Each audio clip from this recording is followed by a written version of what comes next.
Yo, what's up? It's your WWE Raw review for Monday, February 7th. Tonight on the show, AJ Styles beats Damian Priest, Lita and Becky Lynch have a face-off, and Kevin Owens loves Texas.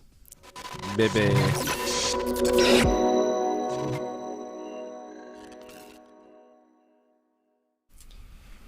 Why wouldn't he love Texas? Yeah, who doesn't love Texas? I love Texas. I've never been to Texas, but I love Texas. I mean, I had a layover in the Dallas-Fort Worth airport. Does that count as visiting Texas? I don't think so. I'll take it. All right. Counts for me. I mean, I was on Texas soil, baby. How we doing? I'm doing all right. Raw was not great tonight. Not the best episode of Raw that I've seen. Pretty boring. Yeah. That first hour, they promised, uninterrupted by commercials. That felt pretty long. I kind of wanted some commercials to break up the bad show. Because, that was just like one bad promo after another for, it seemed like, a lot of Raw tonight. Yeah. Not many matches. They promised the first hour no commercials as like a prize. It didn't feel like a prize. It felt like, we're going to do the first hour no commercials. It's just going to be all filler. We're not going to give you any good programming. We're just going to, give you more bad stuff that you don't want to see.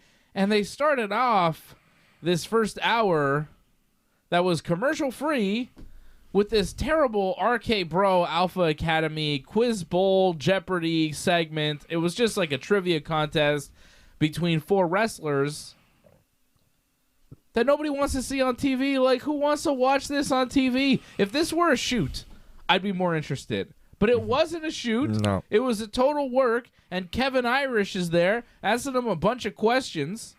And goddamn, you never got to the point. There was no point in any of this. It was terrible. There was no finish to speak of other than RK Bro winning. A bunch of bad jokes. A bunch of questions that they were just answering without any jokes, right? Like, how many of those were just like, which president was the first to graduate from college? And then Gable's like, oh, it was this one, John Adams. And he's like, correct. And it's like, okay. And then next question to these guys. And it's like, And it took a lot of time to talk about how great John Elway was. Yeah. Randy was like, everybody, do you think the answer's John Elway? And they're like, yeah. Because they had like so much time, they decided to stretch it out and show off all their comedic chops. Yeah. Oof. Oh, thank you, Derek. Yeah. It was bad, It was just overall bad. Mm-hmm. I didn't like so much about it. There was so much about it I didn't like. And just the fact that it took so long to end. It just kind of went on, and you could have done like 1 or 2 rounds of questions, but they did like 5 rounds of questions. Yeah, the final score was like 5-4, so like they did this a lot. Like, okay, now what's your topic? They did a bunch of questions, like a bunch. It was crazy, like the amount of rounds that this fake quiz show had on Raw was ridiculous. And none of the questions were WWE themed. No, they were all just kind of like general information, general knowledge questions, different categories they had to pick.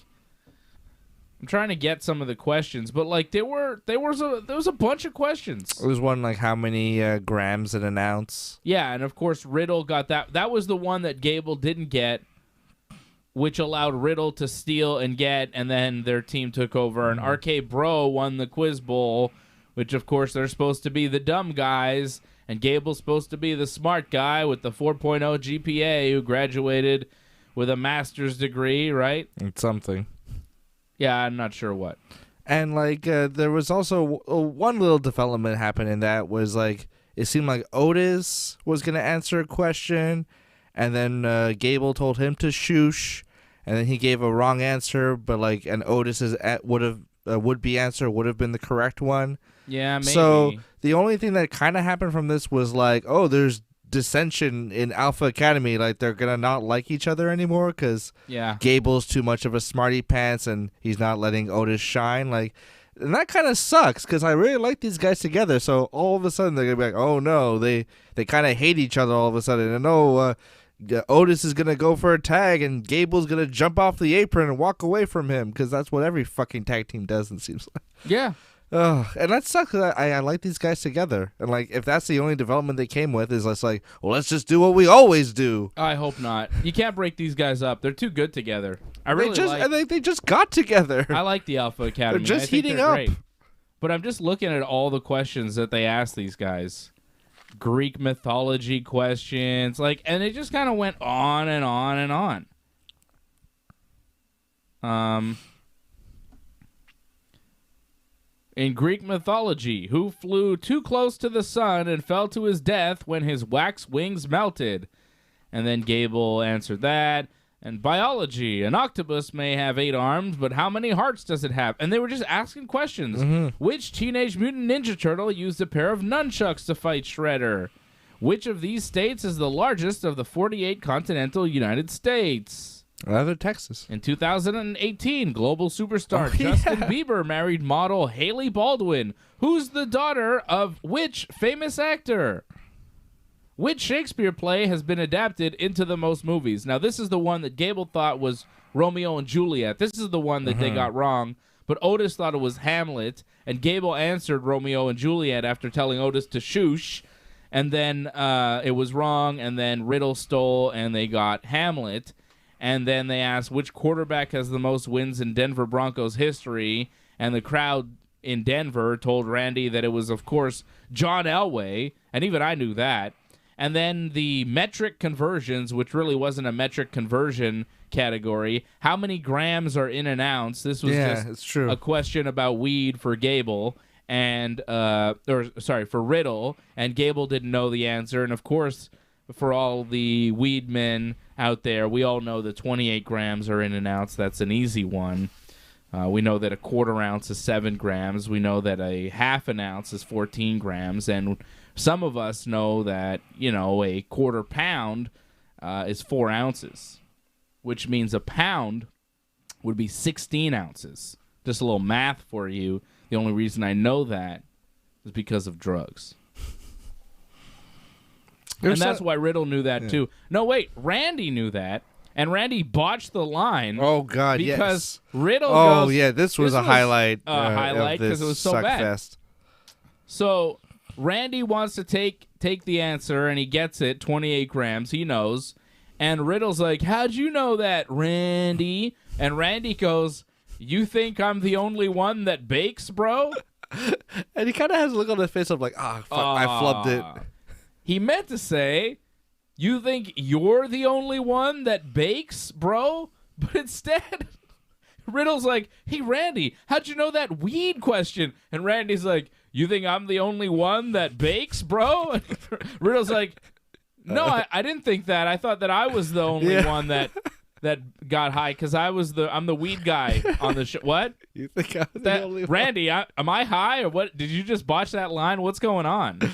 You think I'm the only one that bakes, bro? And you know what's crazy? Is that the term isn't bakes either, isn't it? It's get baked. Yeah, but they couldn't say that outright on the show, so they had to. And the craziest part of it is that Randy botched the line, and then the WWE put it on their Twitter. This is so cool. Yeah, they're like, oh, here's Randy's botched line. And for some reason, my showing you images on the show isn't working. So I would show this to you, but it's not working. I got to get that fixed. But yeah, it was like a botched line from Randy. You think I'm the only one that bakes, bro? He said it so confidently. Yeah, too. He was so like, think this is a good line. That's it. He's like, he was so ready to deliver this line. He's like, here we go. It's the only thing he said the entire promo too. He was like quiet, like Riddle was answering all the questions. You think I'm the only one that bakes, bro? Oh, classic and then Randy. As he's done saying it, he's like, damn. Yeah. He's like, whoops. He rehearsed it in his head too much. You think you're the only one that bakes, bro? You think you're the only one that bakes, bro? You think I'm the only one that bakes, bro? Are you Alan Grayson? Robert Grayson? Sorry. Are you Robert Grayson? Hi, I'm Robert Grayson. No, I'm Robert Grayson. Are you Robert Grayson? No, I'm Nobody. No, I'm not. He gets the job, though, with Robert Grayson. That's true. All right. It was terrible. And that's how they started Raw. So Raw started off really bad with this stupid quiz bowl that took forever. It was literally 20-plus minutes. It was like we got to at least 22 or 23 minutes into the show before we had a wrestling match, and that's because we had a 20-plus minute quiz bowl segment, and there weren't even entrances because we started the show. They're in the ring. So this is all meat of the quiz bowl. You know, like it was just like we start the show, they go right in the ring, and there's Kevin Irish standing there hosting the quiz bowl, and I'm like, why is this guy hosting anything? Where's Kayla? Whatever happened to Kayla? Yeah, there's a lot of Kevin Irish tonight. Too much Kevin Irish, not enough Kayla. I don't know why they trot this guy out, this Todd Pettengill from Ireland guy. I don't need him. He's fine, he does the job, but like, why is he hosting stuff in the ring all of a sudden? He's like, yeah. And anyways, they start the show, and this guy is there, and the Quiz Bowl guys are there, and it's like, oh shit, we're doing a game show, and we're starting the show with this. This is how you try to bring us in. It's like, okay, Raw, let's dig in. What do we have? Like, are you going to give us a cool match to start the show? A good promo? Something cool? Is Ronda Rousey going to show up? Is Brock Lesnar going to be here? Are we going to see something cool? Is there going to be a surprise? Have they opened the forbidden door? Is something happening? Is Roman here? It's a fucking Quiz Bowl. What the fuck? And you could feel the audience just like deflate. Yeah, the audience is like, fuck, we didn't fucking take enough edibles for this shit. Yeah. Goddamn, pal. And like, how many times did I look over at you during this show and go, are they fucking crazy? Why are they doing all this? What is this show that they're putting on? It's entertainment, pal. Baffling. Doudrop and Liv Morgan got a match through a commercial break. What in the fuck are they doing? It's like they're committing promotional malpractice. We got Miz and Dominic Mysterio again. Miz and Dominic in a fucking rematch. What in the fuck, Vince? We didn't even get to see Vince talk. He just kind of stood there, and we saw him standing there talking Austin Theory, but we didn't hear shit. There was no promo, not even a nonsensical Vince promo to get you through the night. Instead, we had Miz and fucking Dominic again, and we had to sit through a shitty fucking Miz promo with Maurice. Yeah. And Maurice was like, you know, all covered up, so it's like not even fucking interesting to look at least when Maurice is wearing her skimpy outfits. I'm like a little bit, I mean, what can I say? I'm a heterosexual grown man, and Maurice is a beautiful lady. It's fun to look at. But tonight she was wearing like pants and shit. I was bored.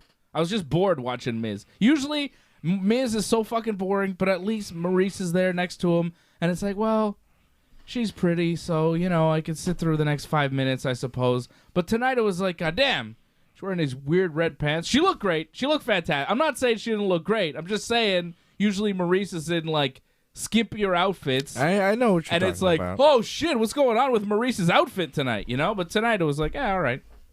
I'm not trying to be, you know, I'm just saying. I know what you mean. I'm just saying it's fucking boring. And at least Maurice is like a spicy element to this. But tonight she was just kind of there. Yeah, and then you had the Mysterios. Fuck. Yeah, it was just a lot of bad segments piled on top of each other.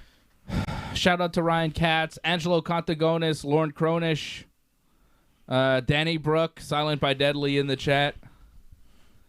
I don't know if any of you guys watch Raw tonight, but god damn, this was not a good one. Yeah. The Street Profits show up after the Quiz Bowl that Randy and Riddle won, which means they get a title match at some point. I don't know when. Street Profits cut a promo on their way to the ring, and it was just awful. Yeah, they were doing like fake quiz questions too. And yeah. And they're like, we're in the Mile High City, so we're going to get high in the air or some shit. I was like, come on. And then they had a match with the Alpha Academy. Gable rolled up Dawkins for the win. I don't know. Street Profits, like, they're boring. I don't give a shit about them. Their promos are terrible.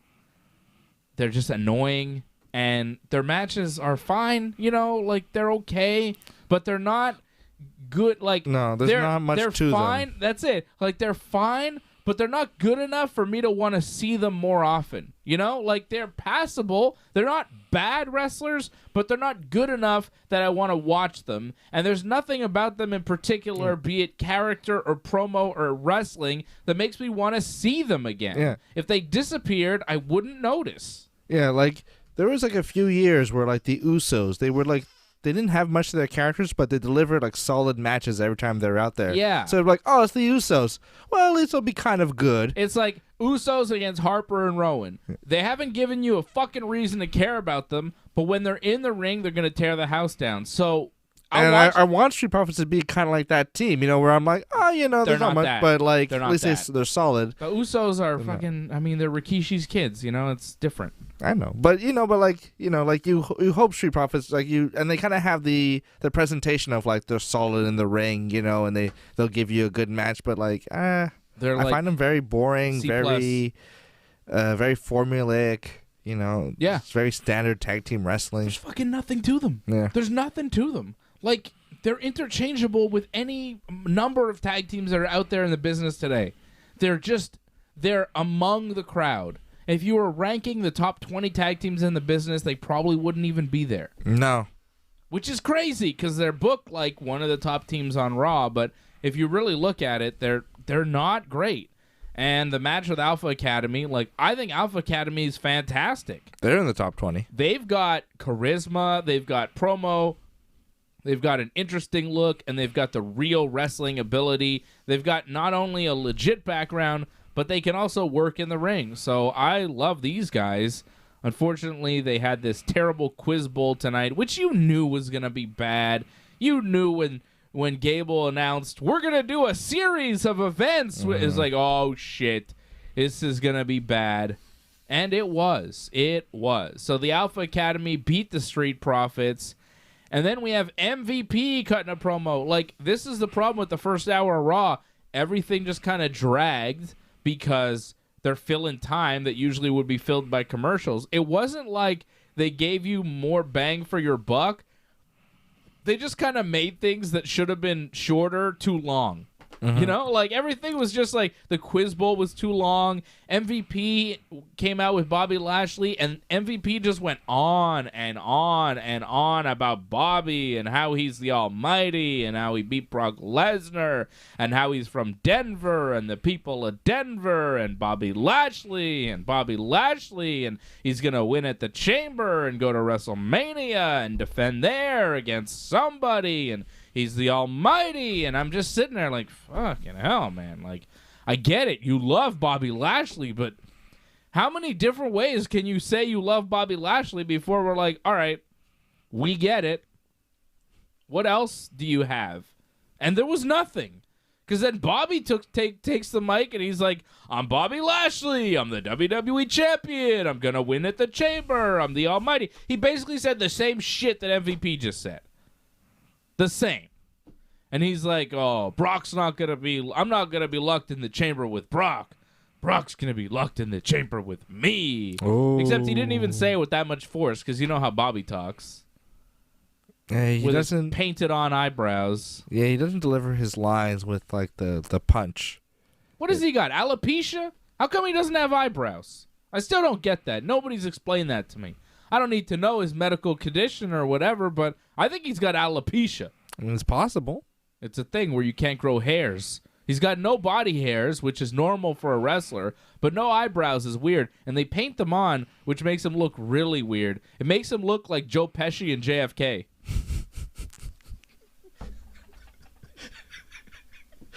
I knew you'd get that one. That's a good reference. That's what he looks like.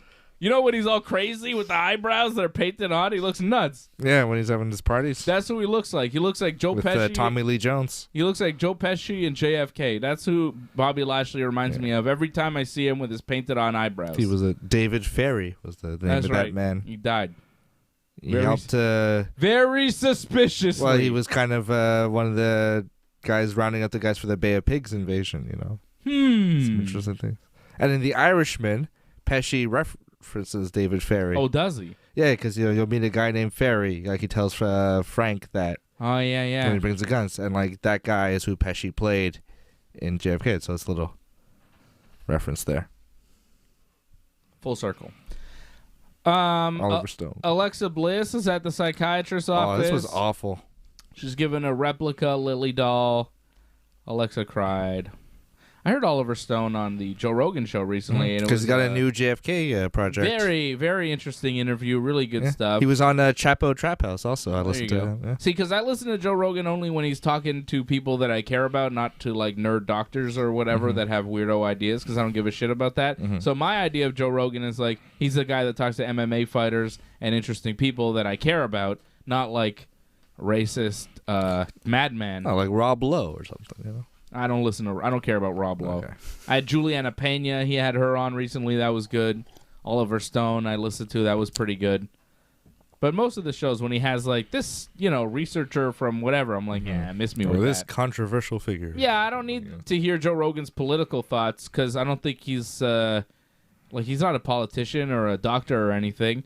But he knows a lot about kicking people, so that's pretty good. I like to hear Joe Rogan's thoughts about kicking people. Not so much about other shit, because, what does he know?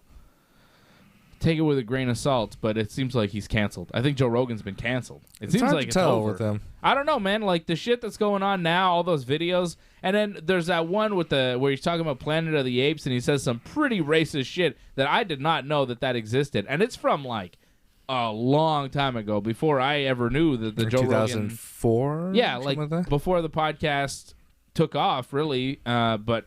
Somebody brought this video up, and it keeps being talked about, and it's crazy. I watched it. I was like, fuck, man, Joe Rogan. That is a fucked up view to have. I don't care if it was 2004 or 1994 or, it's just like, oh. Just a couple things he says is like, fuck, man. That's... It's like, if you say that, you may know not to say it in public, but you mean it. It's like, oh, he was saying some shit that he feels there. That's kind of fucked up. So, yeah, I don't know. A little mask off. Yeah, I don't know. I don't know if Joe Rogan is a racist necessarily, but he definitely harbors some racist ideas, which is not great. It's problematic. Yeah, it's tough. It's tough, man, because I like Joe Rogan. He's an entertaining, fun guy, But then when people take him seriously, it's like, shit. If you take him seriously, maybe it's not so good. And he kind of started to take himself a little seriously, throughout the pandemic. Yeah, he changed. That was his problem. I think that was one of his problems. He's kind of started. Gave him $100 million. Yeah, and that comes with And he moved to Texas. Yeah, he moved from California to Texas, and he got $100 million. I think that is a difference too. Changes when you go from California to Texas, and you go from millionaire comfortable to 100 millionaire. Super rich and you're a voice that people, and you're hanging out with Elon Musk, and it's like he reached a different level, and it got weird. Yeah, it got weird. Yeah, it got a bit too big, and I think it might be the downfall. I don't know. Anyways, we're not talking about Joe Rogan. We're talking about AJ Styles. He see if any controversial things from his past ever come out. Oh, no controversial things about AJ Styles. Yeah, not at all. Just you could Google search AJ Styles gay community, and there's nothing there. It's fine. Or I think he's launched some slurs while he's in the ring. I think you could hear him saying some audible F words. He said some bad things, or just AJ Styles flat Earth is an interesting one. I mean, not necessarily an evil thing to believe, but definitely strange. And there's a lot of strange ideas from AJ Styles. But you know what? I don't want to know. Because I don't care. I'd rather not know. I don't want to know. And I don't care about what AJ's political leanings are, because, frankly, he's one man who has one vote who doesn't matter. I don't give a shit about what AJ Styles thinks about politics. I don't really give a shit what anybody thinks about politics, because I don't give a shit about politics myself. So AJ Styles is a great wrestler, and that's what I care about, wrestling. He beat Damian Priest tonight. Solid match. Excellent finish. My God. Priest bouncing off the ropes. AJ Styles jumping off the top to hit that phenomenal forearm on Priest, who's coming into him. The timing on that was fantastic. Fucking great. Great match, but even better finish. And AJ Styles, with that match, earns himself a U.S. title shot next week against Damian Priest on Raw. Which I find strange, because it seems like they totally dropped the Kevin Owens U.S. title hunt. On the January 17th Raw, Kevin Owens beat Damian Priest by pinfall when he faked an injury and then beat him. You may remember that one. the injury fake. And then the next week on Raw, on the 24th, he beat Damian Priest by disqualification when Priest refused to stop attacking Kevin in the corner.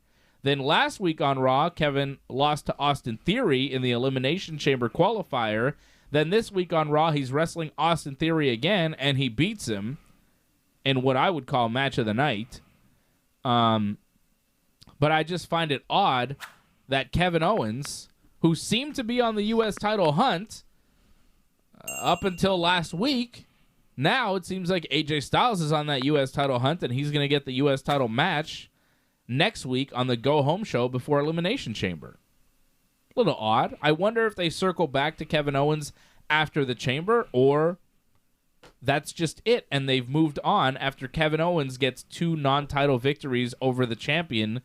Does he not get his rightful title shot? And Kevin doesn't even seem interested in that right now. Yeah, it seems like he's being placed into more of the championship kind of storyline, getting more involved with Seth Rollins, or maybe are they going to be a tag team going forward?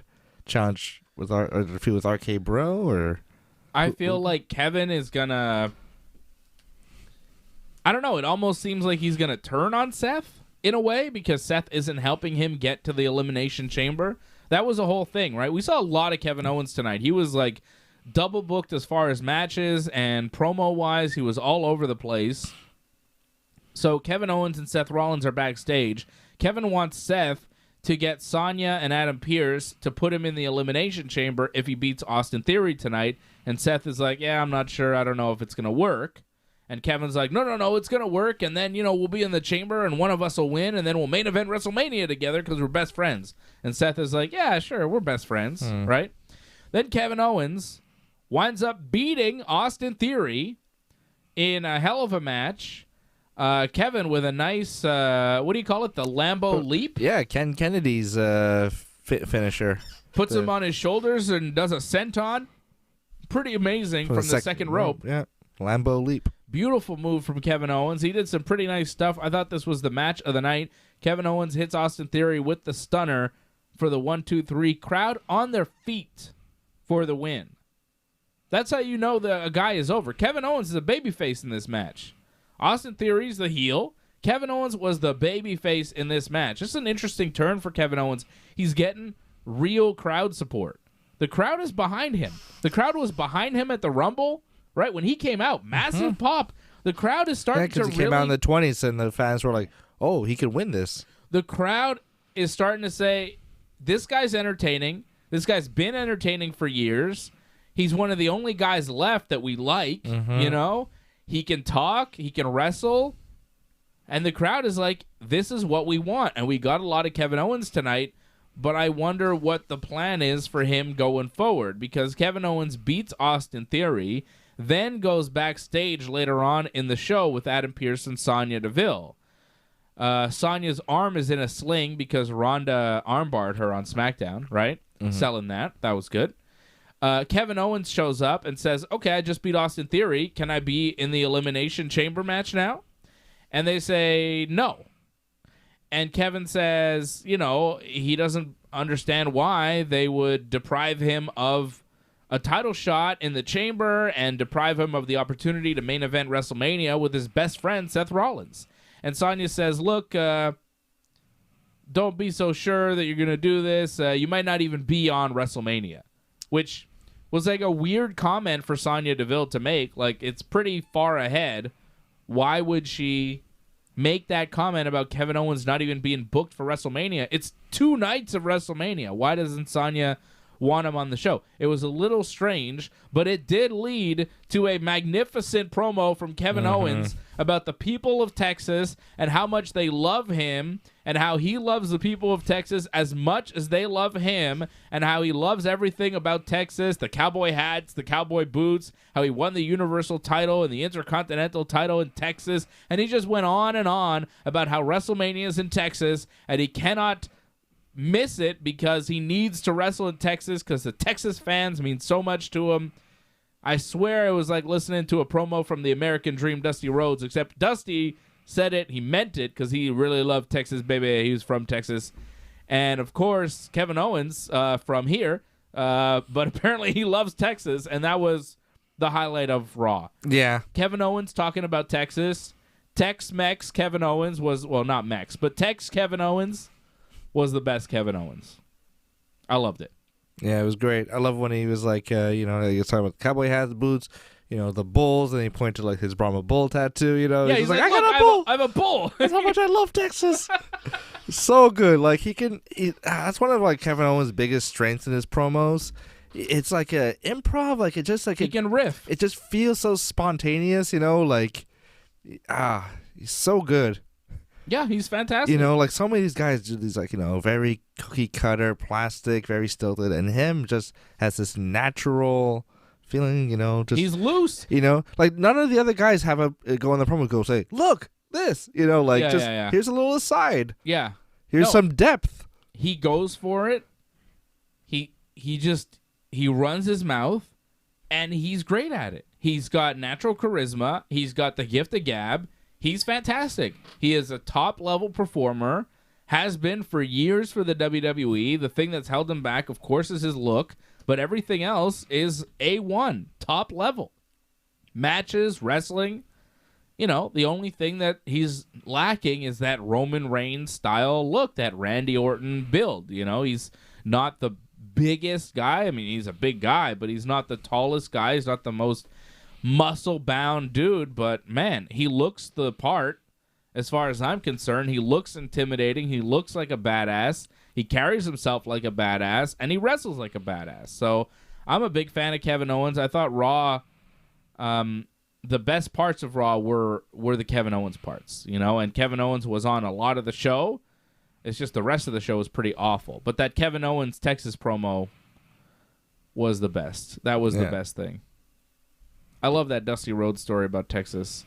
Is it Paul Heyman that tells that story? Yeah, I think Paul Heyman was on the Stone Cold podcast, and he's talking about how Dusty wasn't sure about putting Stone Cold in the Dangerous Alliance. It was like a WCW faction with like Rick Rude, like Arn Anderson, like bunch of heavy hitters. Stunning Steve at the time, not Stone Cold. Breaking free from like the Hollywood Blondes. Mm-hmm. And like Dusty's like, I don't know, put this kid, Steve Austin, in the Dangerous Alliance.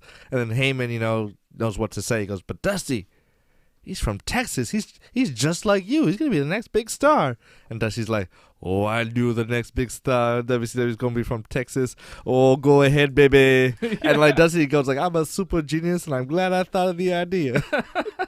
Takes a little credit for it. Of course he does. I love that story because it just shows you how much Dusty loves Texas. He's like, he's not sure on Steve Austin, and then Heyman's like, hey, Dusty, he's from Texas. And Dusty's like, oh, all right, baby, let's do. I always knew the next great world champion would be from Texas, and it's just so great. I love that story about Dusty Rhodes. I love pretty much every story about Dusty Rhodes that you hear is just fantastic. Mm-hmm. What a character he was. Every Dusty story sounds classic. And, they only make him in Texas, baby. Only the best wrestlers come from Texas. Kevin Owens isn't wrong when he's talking about Texas. You got Dusty. You got Stone Cold. You got Mean Mark, The Undertaker. You got Shawn Michaels. I mean, Stan Hansen. The list goes on and on. JBL. Top level Texan performers. Mark Henry. Yeah, man. Throughout the years. Salesby, Texas. Tremendous Texan performers. Devon Eriks. And I've said for a long time that what's missing in wrestling is Texas. There's not enough Texas in pro wrestling. I'm dead serious. Because you look at the attitude. I knew the next big star was going to be from Texas. Stone Cold, Shawn Michaels, Undertaker. Who are the big Texan stars in the WWE today? Who's from Texas? Nobody. If they are from Texas, we don't know they're from Texas. Yeah. They don't have a cowboy gimmick. There's no Texans, there's no people pushing Texas. Hangman's from Virginia. Yeah, he's not even from Texas. I'm telling you, wrestling needs more Texas. There's not enough Texans in pro wrestling. I think Sammy Guevara's from Texas. Yeah. He's from Houston, I think. So there you go. I think Lance Hoyt might be from Texas, too. Lance Archer? Yeah, it could be. I think he's a big Texan. Look at that motherfucker. Goddamn. I think he's Texan. He's the type of Texan wrestler that you're talking about, That's the guy. That's what wrestlers used to all be. Yeah. Gigantic, 6'8" Texans. Yeah, he's from Gause, Texas. Gause? I don't know. G-A-U? G-A-U-S-E. Okay, not Z-E. Like gauze. Gause. I don't know. Gauss. But Sounds German. he's from a small town in Texas. Population 400. Jesus. And that's where he's from, you know? And that's where wrestling is born and bred, brother. You know?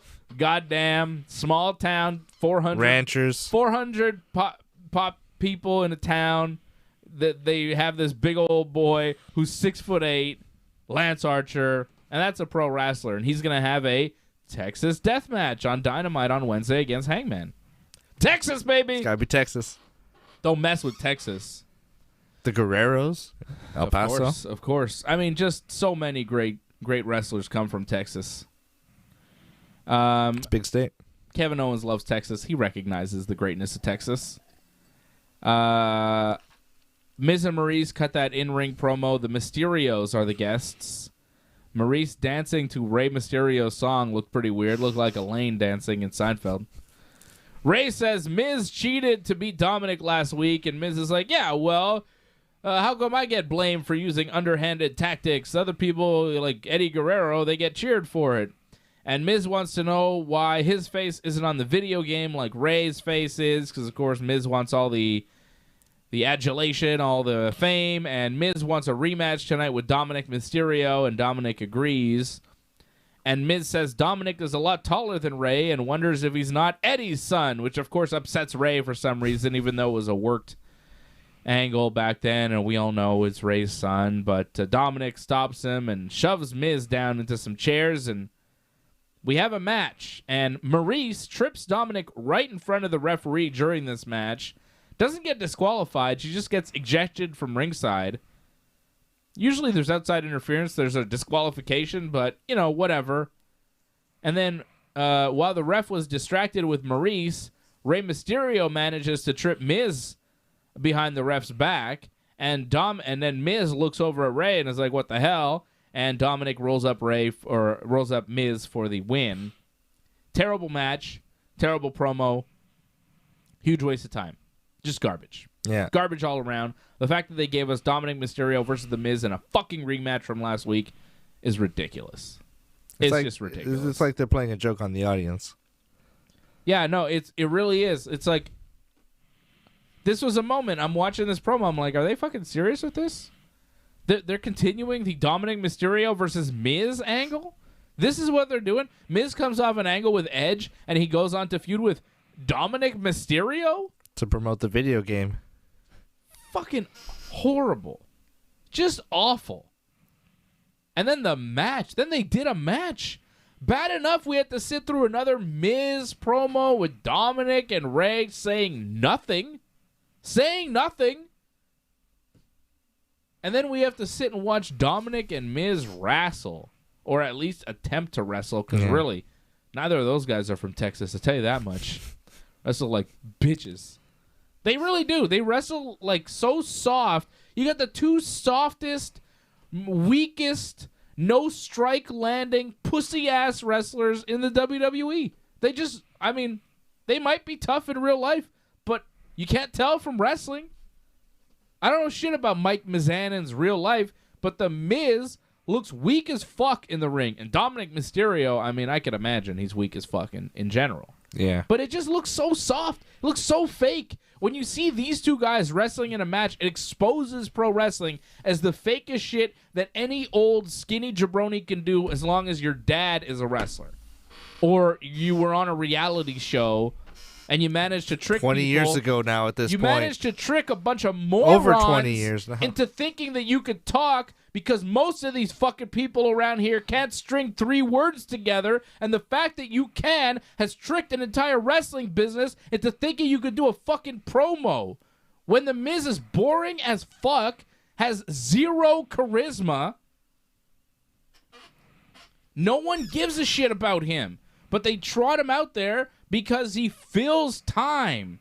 He could string words together by saying nothing. Does he ever get to a point? Is he ever interesting? Is he entertaining? Is he popping the rating?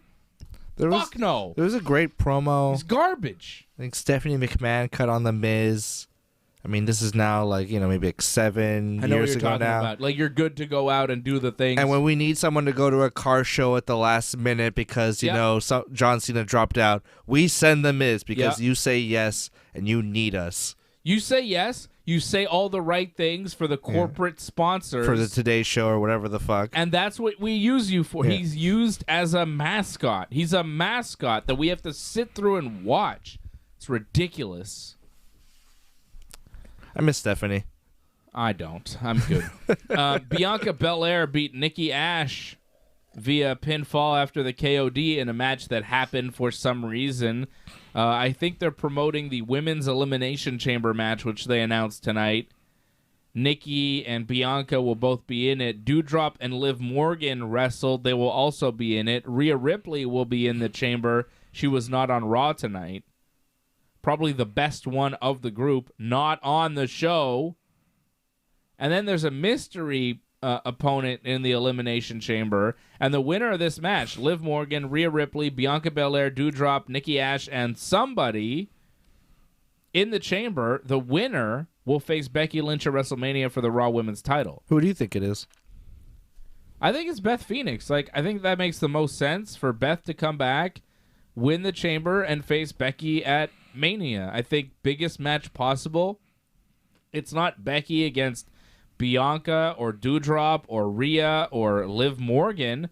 I think biggest match possible is another one of these Legends matches like they are doing with Lita here at the chamber. I think that they do it again at WrestleMania. I think this is just a setup with Lita to face somebody who's really going to give Becky a match with the chamber there, or with Beth Phoenix at WrestleMania, because Beth, I think, can work way more than Lita can right now. I think Beth is in much better shape than Lita is right now. She's got less wear and tear on the body, so I think she'll give Becky a better match at WrestleMania than Lita will here at the chamber.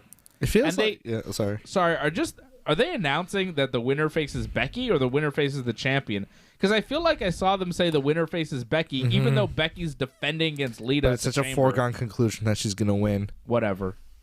And it feels like the match at Chamber should be Beth Phoenix. Like, it should have been Beth Phoenix coming off of her win in the tag team match, challenging Becky Lynch, instead of shoehorning Lita, who I mean, I understand why Lita's there. She's a name, and it's a match that, but it makes no sense. But it's a match that can happen right now, and it may never be, like, the stars might not align again. So while you just have do it, fucking do it. Yeah, I get it. But there's no, like, suspense to it. Charlotte beat Trish, let Becky beat Lita. But you don't think it's not one of the possible returning, like a Bayley or an Asuka potentially? Yeah, it could be. It could be. It could always be one of them. Yeah. But Beth Phoenix is a good idea. I just think Beth Phoenix and Becky would be a good match for Mania. I think, like, of the options that we have, Bianca, Rhea Ripley, I think are the two best options. They could do a triple threat there, and it would be fine. But I think there's time to do Becky against Bianca and Rhea, and maybe not this year's WrestleMania, maybe later. Yeah, it doesn't feel right for Rhea. Like, Beth Phoenix just looks so good in that tag team match with Edge. It feels like a waste to have her ready in such good shape around wrestling and not have her wrestle a big match against one of their stars they're trying to put over, for the next generation. If Becky can go from beating Hall of Famer Lita to Hall of Famer Beth Phoenix in back-to-back pay-per-views, it makes Becky a bigger star, which is, the name of the game. That's really what you're trying to do, is continue to elevate Becky Lynch. I don't think right now you're trying to use Becky Lynch to elevate other people on the roster like a Bianca or a Rhea. I think right now you're continuing to elevate Becky for the big match with Ronda next year. I think now it's just a push and continuous build for Becky. Ronda, who every time she got mentioned tonight got booed by the audience. Did she? It seemed like that, notice. Yeah. Like they'd say, Ronda, you're boo. I don't know. Ronda and Charlotte is interesting because people do hate Charlotte, but people also love Charlotte. So, And, she's the home team, Ronda's kind of seen as the visitor. Yeah. Well, Charlotte's always around, and Ronda is, the part-timer. Angelo Cantagona says, Miz sucks. Thank you, Angelo. Angelo's been a member for 13 months, over a year. Thank you, Angelo, for staying on with us. Don't forget to join like Angelo has done. Go to join.ringsidereport.net or click that join button beneath me. Angelo wants to know, was there a Veer is Coming vignette tonight? There was. And it was a little different than the usual ones. He talked in this one, but he still didn't come. No Veer yet. Will he be here before Mania, or will we wait until after Mania at this point? Yeah, I think before Mania, it's got to be. But these vignettes have been running for so long, like they could keep running. Who cares? It's also a joke they're playing on the audience. It seems like a joke. Like Veer could have been here weeks ago, but because they've been running these things for so long, and the people are like, Veer is coming, Veer is coming. It's just funny that he's not here yet, that they keep showing these promos. And at this point, I feel like they're in on the joke, and they're just like, yeah, one day he'll debut, but I think it's funnier if we just keep this going. And also, like the WWE, they like look at something, like a meme from the internet about Veer, and they go, oh, let's just run this into the ground and make it uncool. Yeah. They're fandangoing it. And then maybe eventually he'll show up, but people will have forgotten about it. And he'll whatever. be a jabroni. Yeah. Because right now it's kind of funny, but in a couple weeks it'll be like, all right, is he coming or not? Oh, I don't know, pal. We'll see next week. This is funny, right? Oh. Go get the Veer Venus merch right now. Merch.ringsidereport.net. Veer Venus! For when he debuts. He's coming, baby. R-Truth, Tamina, and Tozawa running through the arena looking for Dana Brooke in the 24/7 title. Dana Brooke and Reggie come out of a hiding spot. Dana kisses Reggie on the cheek for being such a good friend.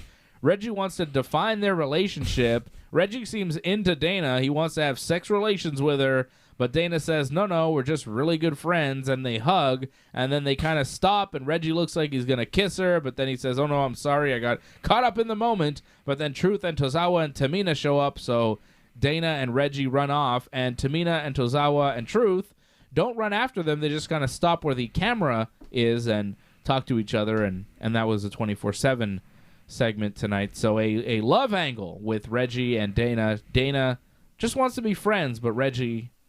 he wants a little more. Is anybody watching Raw for a will they, won't they? Dana Brooke, Reggie Jim thing? and Pam thing, Between Reggie and Dana? Yeah, like, is anyone watching when, like, they kissed and, like, or, like, had a little moment? Is anyone going, like, are they going to get together? I don't know. I mean, they say they try to give something for everybody, so maybe there's somebody out there that's into it. It's not for us, I'll tell you that They'll much. make, like, a YouTube music video of all their moments, to some love song. I fucking hope not. But, there are Dana Brooke superfans out there, so who knows? That's true. Who knows, right? Maybe they've been asking for this. But, yeah, the 24/7 title, I don't think is great. It's not something that people really care about. When it was with R-Truth, it was at least entertaining. But now that it's with Dana Brooke, it's not. It's Dana Brooke and Reggie running away from Tamina and Tozawa and Truth every week. Truth has a line or two, and then we get out of it. Yeah, the addition of Tamina also is just like a big bad thing. Like, she just comes in there, and she just always has this face of just like, just she's not a very good actress. Yeah, she looks always like. I just don't care that Tamina is chasing the 24/7 title, and maybe she'll get it, maybe she won't. None of this matters. Nobody matters, and it's just more filler on TV, right? Lita matters. She cut that in-ring promo tonight, talked about being in the Rumble with Charlotte and Ronda and Bianca and Rhea, but Becky wasn't in the Rumble, and that's too bad because she's a big fan of Becky, and she's dreaming about facing her for so long. And then Becky comes out, and she talks about how nice it is to hear such great compliments from her teenage idol. Becky says she said no to Lita last week for the challenge when Lita challenged her at first because she idolized Lita growing up, and when she got to WWE, Lita was one of the few that supported her, and she's very grateful to Lita. And she says there might be no Becky Lynch without Lita, but now that there is a Becky Lynch, there can be no Lita.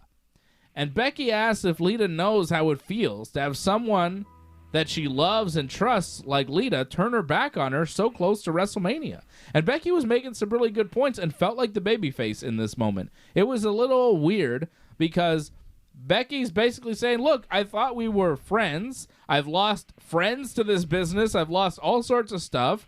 And you were somebody that I looked up to and was welcoming to me. Now, all of a sudden, because I'm champion, you want to wrestle me and take my title? Like, what the hell, Lita? I thought we were cool. And Lita's like, well, thank you to the fans for supporting me. And I know that I'm the underdog, but Becky, what are you going to do when I take that Raw title from you? And it's like, what the fuck? I was a dumpster diver. I was a dumpster diver, and I came up to the WWE to be a 4-time champion. And Becky, I'm going to be a 5-time champion at the Chamber. And it's like she didn't address any of the things that Becky said. She didn't give you any reason. It's like she didn't say, well, Becky, you know, I was a fan, and I did support you, but this big-time Bex character, you know, you've gotten too big, and you turn your back on the fans, and you turn your back on your friends, and I feel like you turn your back on me, and say some of that shit. But there was none of that. It was like, Becky's like, Lita, I'm hurt. I thought we were friends. Why do you want to wrestle me and take my championship away so close to WrestleMania? And Lita's like, I'm the underdog, and I'm going to take your title, and fuck you, Becky. And I'm going to kick your ass. And it was a weird promo from Lita and a good promo from Becky, and it felt like they were cutting dueling promos that didn't actually connect. It's like they were talking, but not to each other. Becky was talking, saying her thing. Lita was talking, saying her thing, but Lita not addressing Becky's legit gripes made Lita seem like the heel. Was Becky's promo written? Like, does Becky follow a script, do you think? Does she... Because Lita was definitely following a script. I mean, there's bullet points, I think, for Becky maybe at this point. I don't know how scripted it... I don't think it's scripted. I know that Becky said on Stone Cold's podcast that, like, it's mostly her. It's mostly bullet points she's given. But if there may be a line or two in there that is written for her, so when she says a weird line, that's probably But her promo about, like, losing friends... And like backstabbing, like that I think Becky. is her. That's Becky. And that's why I think her heel character kind of misfires, because she's just putting so much passion and her real self into it. The audience has no choice but to be like, "Fuck, we love you." Yeah. Well, yeah. You're a real person. It's weird. It's weird the turn of Becky Lynch, because I don't think it's been successful. And even with Lita, who's this legend and stuff, I don't know. Becky came off sympathetic, and Lita came off kind of mean, because Becky's like, hey, I thought we were friends, and Lita just ignored that part and was like, I'm here for the people and I want to be champion. And it's like, okay, so you're here for the adulation of the crowd, the fame and the belts, and you don't care who you backstab in the process. Lita came off like a dick. And then Becky got mad and went to attack Lita, and Lita caught her for a second, but then Becky hit some forearms and stomped her in the corner and left her down. But then Lita started getting up, so Becky decided to give her a little more, went to hit her rock bottom thing, but Lita countered and hit Becky with a twist of fate, and then a moonsault. And the twist of fate was all right, but that moonsault looked real stiff. Becky rolled out of the ring right away and was, gripping her ribs. Hopefully she's not hurt. But it was a pretty good moonsault there from Lita. Looked, like she landed with some real impact.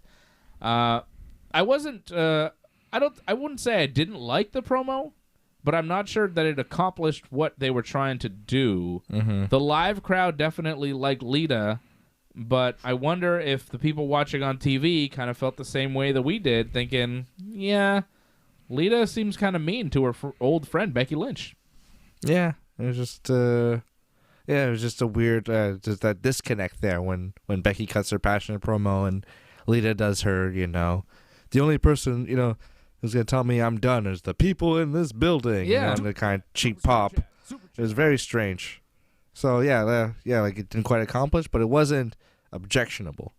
It was good. It wasn't like a bad promo, but Lita's promo wasn't like if Becky doesn't show up and it's just Lita in the ring doing a promo, it's not it was pretty, it's a little weird. But Becky makes it salvageable. Or if like a lower tier heel wrestler comes to interrupt Lita and takes her heat, like if who's a heel ladies wrestler right now? Charlotte. No, like a jabroni. Doudrop. Yeah, if Doudrop came out, and then took a twist of fate, it'd been like, okay, whatever. Yeah. It wouldn't have been a great segment. No, but Becky was a saving grace. Because Becky's promo was really good, but the problem is I don't know if it really hit the mark as far as making her the heel in this program with Lita, and they only have another week to settle that, so I don't know. Harold Schneider dropping a super chat saying thanks. Thank you, Harold, for supporting the Ringside Report Network as a member and the top super chatter of the night tonight. Thank you, Harold. As we run through Raw. Doudrop beat Liv Morgan tonight after a Vader bomb. The match was okay. Couple nice moves. I don't like Liv Morgan hitting strikes that Doudrop sells because Liv Morgan looks like half the size of Doudrop. Liv is tiny, and with Doudrop, she was doing things and having offense that just didn't look believable. You know, she's grabbing Doudrop, dragging her around the ring, and I'm like, Doudrop, you don't have to take that from her. Like, Doudrop needs to protect herself a little bit more and not... Like, Doudrop needs to look more imposing with Liv Morgan and not take so much offense from somebody who looks so tiny. Liv Morgan just didn't look believable in the match with Doudrop. It wasn't a bad match, but just Liv got a little too much. She got a little too much in on Doudrop, and Doudrop sold some shit that, you know, at one point Doudrop got kicked in the back, and she sold it, and she really didn't need to. You know, like, she sold it a little too hard because that kick, it didn't make a sound. You know, it was a baby kick. So, size isn't everything, but sometimes when you're wrestling Liv Morgan, like, just the style of that match, it was too even. Mm-hmm. Like, Liv got too much They didn't over. tell the story. They just treat it like a normal match. Yeah, Doudrop should look more imposing, especially when she's hitting that Vader bomb as her finish. And she hit that like, she had her like in a powerbomb position, and then she turned her around and dropped her face forward for a 2 count. And that move was the most impactful move of the match. That should have been the finish. Yeah, it was with the hard camera facing. Yeah. It was in the middle of the ring. You know, I wonder what Bret Hart would say about, you know, being a smaller guy wrestling bigger people. I wonder what Bret Hart would say. No, I'm not bringing him okay, out. I thought I was trying to do a cue. I'll tell you what I would say. Bret the Hitman Hart. I know I wrestled some pretty big guys. I wrestled Yokozuna. And I think Liv Morgan should take a cue from me wrestling Yokozuna. Maybe my match with Yoko at WrestleMania 9, but really my match at WrestleMania 10, although we had a lot more spots planned, but Yoko was too blown up and we had to go home early. I don't know if you knew that, but that's true. Oh, yeah. That match was supposed to be a lot longer and a lot better, but Yoko was sucking wind and I had to carry him through it because I'm the best wrestler that ever lived. And, you know, Doudrop could learn a lot from Yokozuna because Yokozuna, he was a big man who knew how to work like a big man. Doudrop, she's taking too much shit. She's leaving her feet too much. She's not working like a big man or a big woman, you know. You know, Natty knows how to work, you know, because she's a heart, you know. Doudrop should talk to Natty. Best there is, best there was, best there ever will be. Fuck Shawn Michaels. Bret Hart, everybody. That's Bret Hart, baby. That's his thoughts. He's right, too. Bret's right. Yeah, Doudrop shouldn't leave her feet. Angela wants to know if we're going to be able to call in during the recap shows or just pay-per-view. I think you can call in during the recap shows. I think you can call in... Honestly, I don't know. That's outside of my jurisdiction as far as the show. But I think you could call in for this if you wanted to. Mm-hmm. I think so. Do you remember? I am...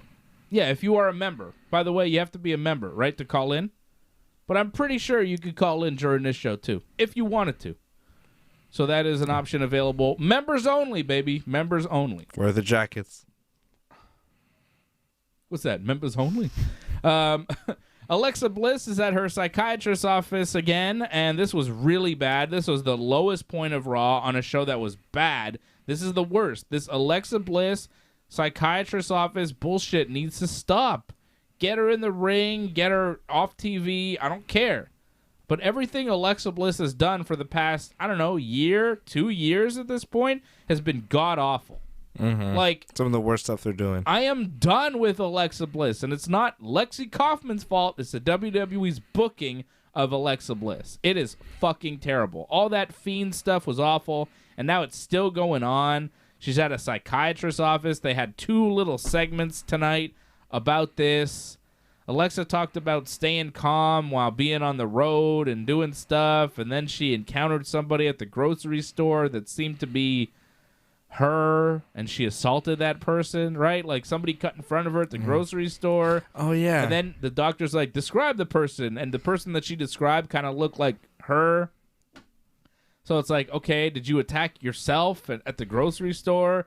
And then she's like, oh, and then I took a deep breath and I was calm afterwards. But, like, she assaulted somebody, but maybe herself. Maybe this is a Tyler Durden scenario going on with Alexa Bliss. But the writers are not. She's in Fight good Club enough and she's to have- beating herself up. I don't know what's going on, but it is fucking stupid. It is all stupid. She got cut off in line, and also she got cut off at in a parking lot. I think she told a story about how she was gonna park her car, and someone like cut her off.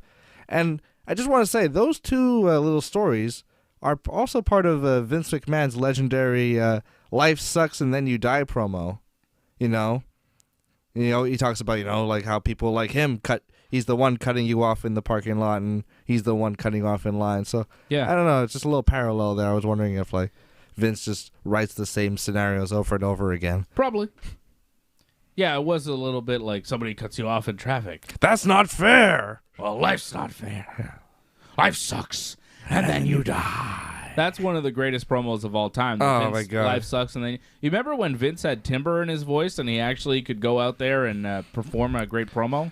When's the last time any of you looked at yourselves in the full-length mirror? That's what happens, though, eh? When you become an old man, you lose that kind of the bass in your voice, the timbre. And then that's why Vince, he like doesn't have that booming voice anymore, because I've heard that happens. You become an old man, and at a certain age, you lose the kind of that bass. Some guys do, I guess. I don't know. I know Howard Stern always talked about his father. So I lost my timber, His father lost his timber. So it happens. One thing I love about that promo. I think it happened to Vince. Vince lost his timber. I love that promo when like he's telling like how the audience is jealous that they're not like the beautiful people like you see in this ring here. X-Pac's there. And Road Dogg. Road Dogg. Beautiful people in this ring like Road Dogg. Billy Gunn's beautiful, though. I don't think he was in the ring for that one. Oh, you can't deny. Mr. Billy. Oh, Mr. Ass. Yeah, handsome man. They call him Mr. Ass for a reason. Him and his Ass Boys. I like that his sons now are just called the Ass Boys. Wasn't that like Danhausen or something? Yeah, but I think they're referring to them as they have T-shirts. They have T-shirts, and they're referring to themselves as the Ass Boys. Billy Ass and the Ass Boys. Cosmo Kramer, the Ass Man. 1,000,000 to 1 shot, though. Fusilli Jerry. All right. Seth Rollins has a match with Riddle. He powerbombed Riddle into the barricade for the first commercial break during the match. That was a pretty nasty powerbomb. And the match was going pretty good until Kevin Owens shows up, attacks Riddle outside the ring, and we have a disqualification. Randy Orton shows up immediately, almost as if he knew Kevin Owens was going to show up and cause disqualification. Right? Like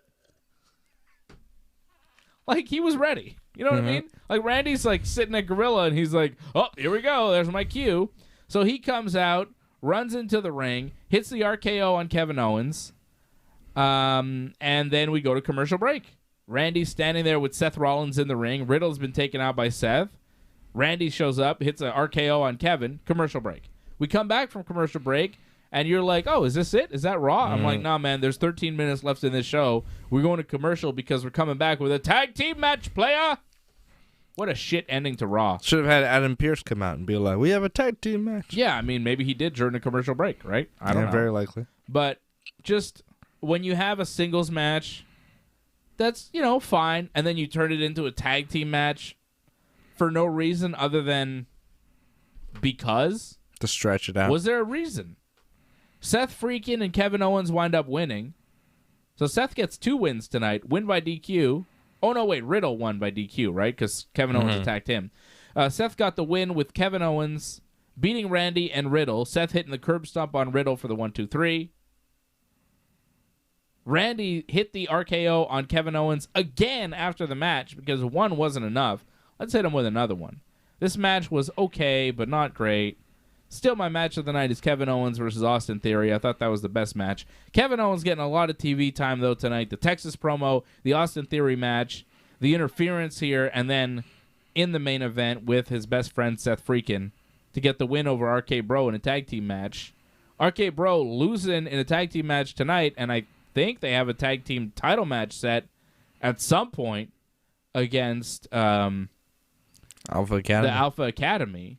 Next week, though, they're having a celebration, which strikes me as odd.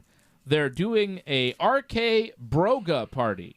So like a toga party, but RK Bro style. And that's going to be another in-ring terrible promo segment next week on Raw. I can't imagine how awful this will be. Because we all love references to Animal House. Right.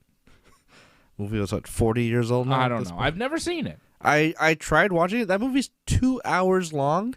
And by, half an hour in, you know what the movie's about. And, it just keeps going. That's one of those, old-time movies that people say is, oh, awesome, that, does not hold up for me. Caddyshack, I like, but Animal House. Yeah, I've seen that. Yeah. I like that. Caddyshack, I've seen, I like. I've never seen Animal House. It just never came up. But they're going to do a toga party next week, which, is it WrestleMania 9 again? To me, a toga party is not Animal House. It's WrestleMania 9 when they were at Caesars and they did the toga party. Yeah, Jim Ross. Right? So they're going to celebrate next week on Raw with a toga party, even though they lost tonight in the main event. They're celebrating because they won a fucking trivia contest against tag team champions, even though they lost their belts to the tag team champions a month ago. Tonight they lose to Kevin Owens and Seth, who aren't even a tag team, after Kevin Owens already beat Austin Theory. He's getting double booked, and they still beat RK Bro. Yet next week they're going to celebrate their Quiz Bowl, and we're supposed to take these guys seriously as the next tag team title challengers. And that segment's probably going to be a really long one because I think they're on Sci-Fi again next week. Oh, please. So they're doing another, uninterrupted hour. Are they? They're probably going to open the show with the Broga party. Oh. Yeah, that's going to suck. No more. I would rather them have commercials in the first hour than no commercials because Raw is longer with no commercials. And I would rather it be shorter because when it's no commercial, when Raw was no commercials, I was like, God damn, that means we got to start watching at 8 because there's less to skip through, even though we could have skipped through all the video packages and all the bullshit they showed anyways.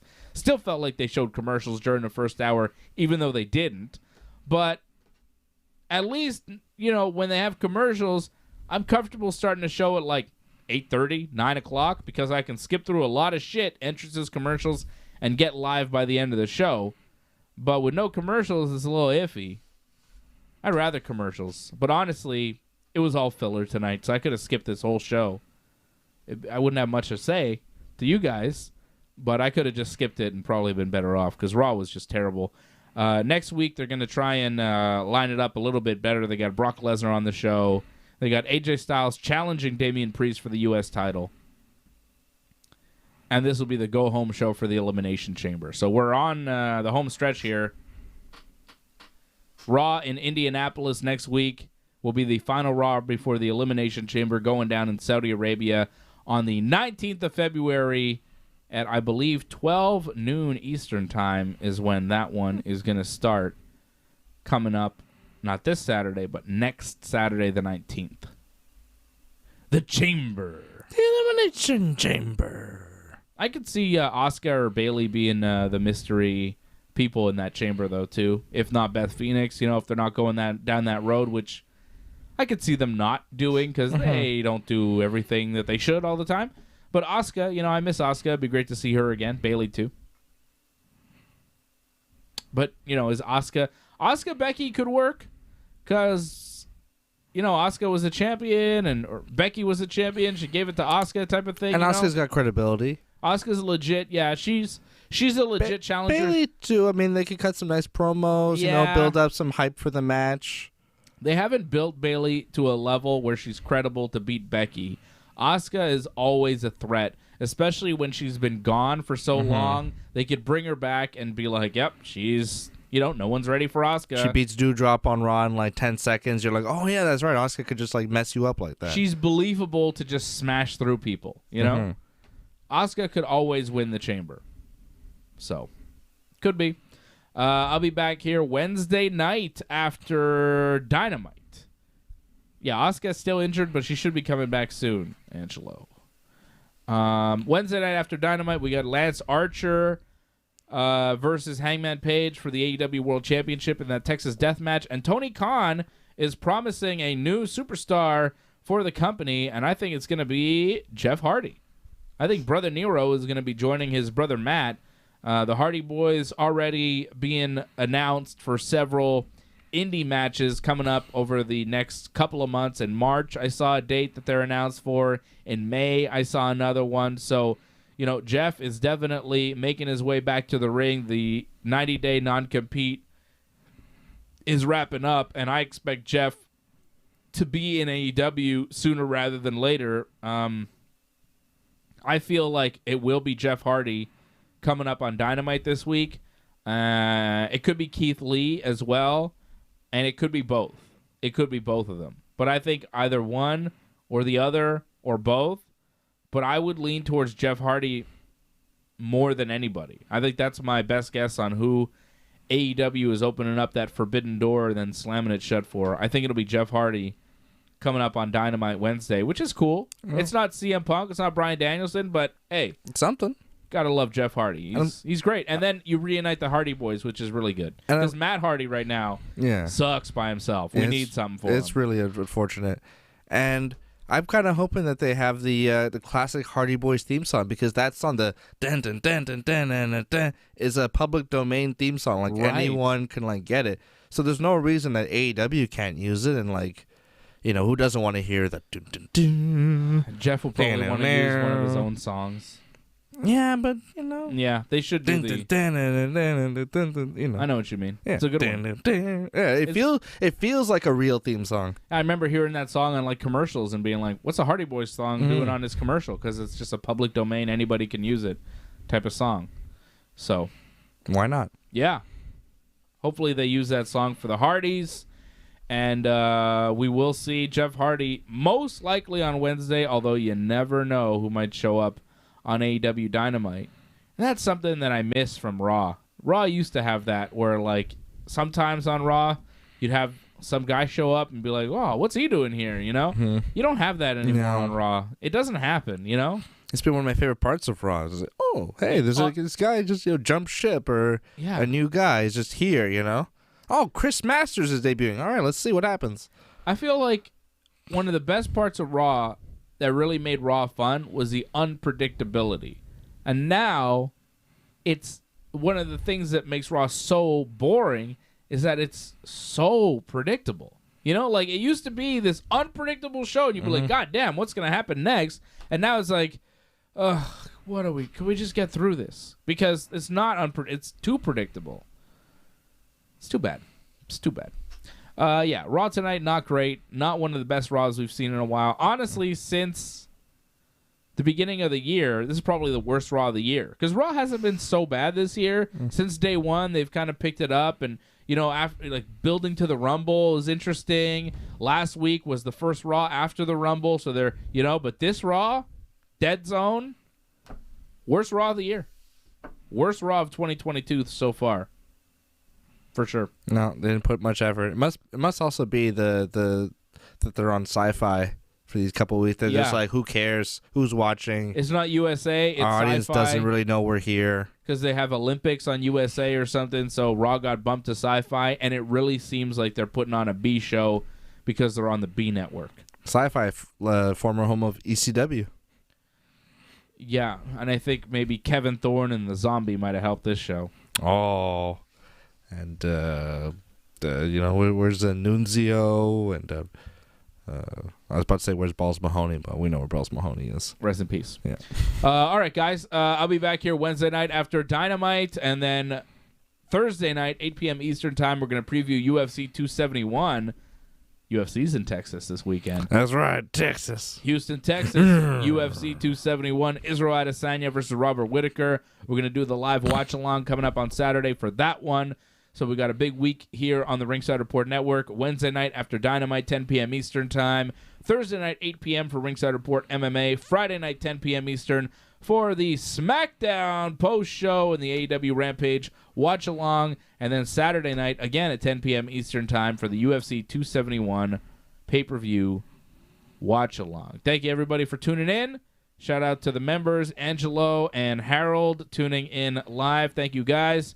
And I will see you again on Wednesday night.